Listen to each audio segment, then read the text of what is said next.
Shalom, salam sejahtera, senang bisa berjumpa lagi dalam renungan hari ini. Sebelum kita membaca dan merenungkan firman Tuhan, mari kita berdoa. Kami mengucap syukur ada kesempatan bagi kami lagi untuk mendengarkan firman. Kami memohon supaya Roh Kudus menerangi hati kami, sehingga kami dapat memahami kebenaran firman-Mu dengan baik. Dalam Kristus Yesus kami berdoa. Amin.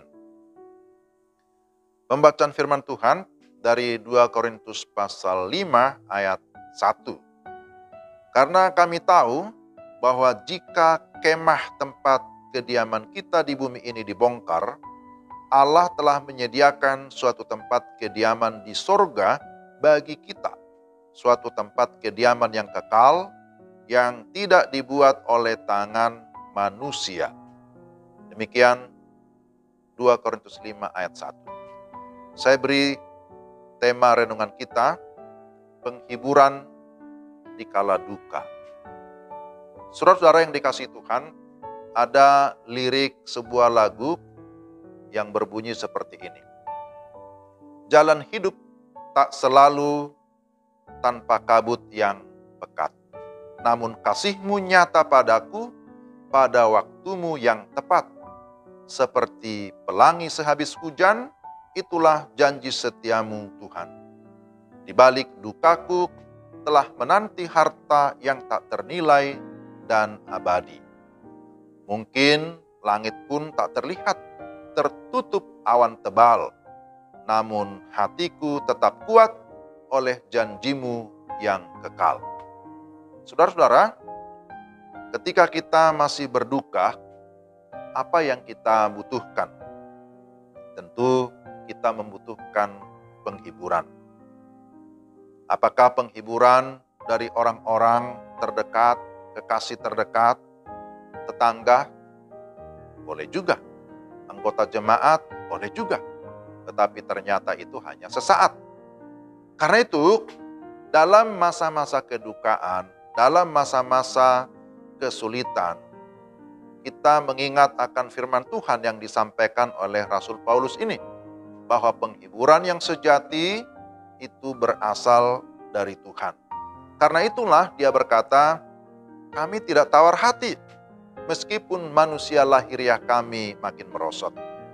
Apa yang membuat dia tidak tawar hati? Tidak menjadi lemah, tetapi tetap kuat dan tegar, sekalipun di dalam penderitaan, sekalipun di dalam kedukaan. Ada 3 hal. Pertama, ada janji Tuhan. Berbicara tentang surga. Dia berkata, karena kami tahu apa yang Paulus tahu. Pertama, memang manusia terbatas. Dunia ini hanya tempat berpijak sementara. Dan setiap kita harus sadar bahwa memang dunia bukan rumah kita. Dunia ini hanya diibaratkan seperti sebuah kemah yang harus dibongkar. Dan kemudian dikatakan bahwa waktu kita meninggalkan kemah yang sementara ini, dia sudah menyediakan tempat kediaman yang kekal di surga. Surga itu adalah sesuatu yang real, sesuatu yang nyata. Itulah tempat yang kekal. Itulah merupakan tempat kediaman kita yang abadi. Dan di sana dikatakan, ada sukacita, ada kebahagiaan. Tidak ada lagi di sana keluhan, tidak ada penderitaan, tidak ada tekanan, tidak ada lagi air mata. Jadi surga itu nyata, ya, sekalipun ada orang-orang yang tidak percaya adanya surga. Tapi kemudian yang kedua, bahwa dalam menjalani kehidupan yang sementara di bumi, ada jaminan Roh Kudus. Allah tidak hanya berjanji, tetapi dia menjamin janjinya dengan Roh Kudus. Dia mengaruniakan Roh Kudus di dalam kehidupan kita orang-orang percaya. Di dalam hati kita, Roh Kudus menjadi parakletos, menjadi penghibur yang sejati.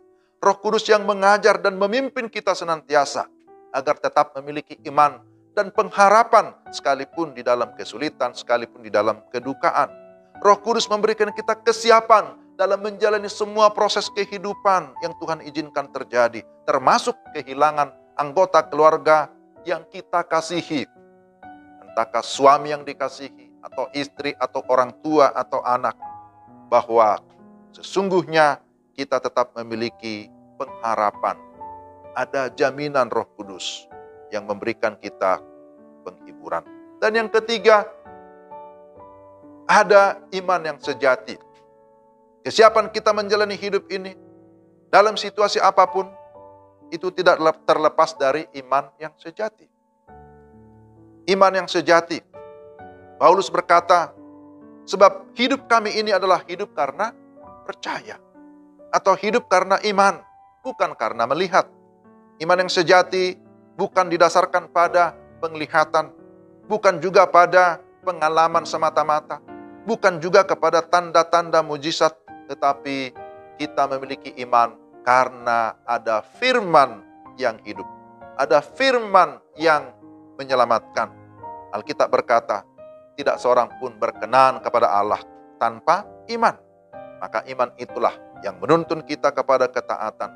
Iman itulah yang mengarahkan kita di dalam ketundukan untuk senantiasa datang kepada Tuhan dengan segala penyerahan. Sehingga kalau kita memiliki iman, kita memiliki kesiapan dalam menghadapi segala situasi, termasuk menghadapi duka. Dan kita memiliki sebuah pengharapan bahwa ketika kita sungguh-sungguh dalam Tuhan, maka kita pun pasti memiliki kehidupan yang kekal. Kiranya melalui kebenaran firman Tuhan ini, kita semua dihiburkan oleh Tuhan secara khusus untuk beberapa anggota keluarga dari Jemaat Poku Kris. Ada Bapak Gembala, ada juga keluarga almarhum Penatua Manik. Kita semua sama-sama berduka, tapi kita mendapatkan penghiburan yang sejati yang berasal daripada Tuhan. Mari kita berdoa. Tuhan, terima kasih firman-Mu meneguhkan iman kami, bahwa firman-Mu itu menjadi satu kekuatan penghiburan bagi kami yang berduka, bagi kami yang bersedih, bagi kami yang dalam pergumulan. Maka kami mohon Roh Kudus kiranya menolong kami supaya kami tetap teguh di dalam iman, bahkan di dalam firman. Dalam nama Yesus kami berdoa dan bersyukur. Amin. Demikian renungan kita hari ini. Tuhan memberkati saudara sekalian. Shalom.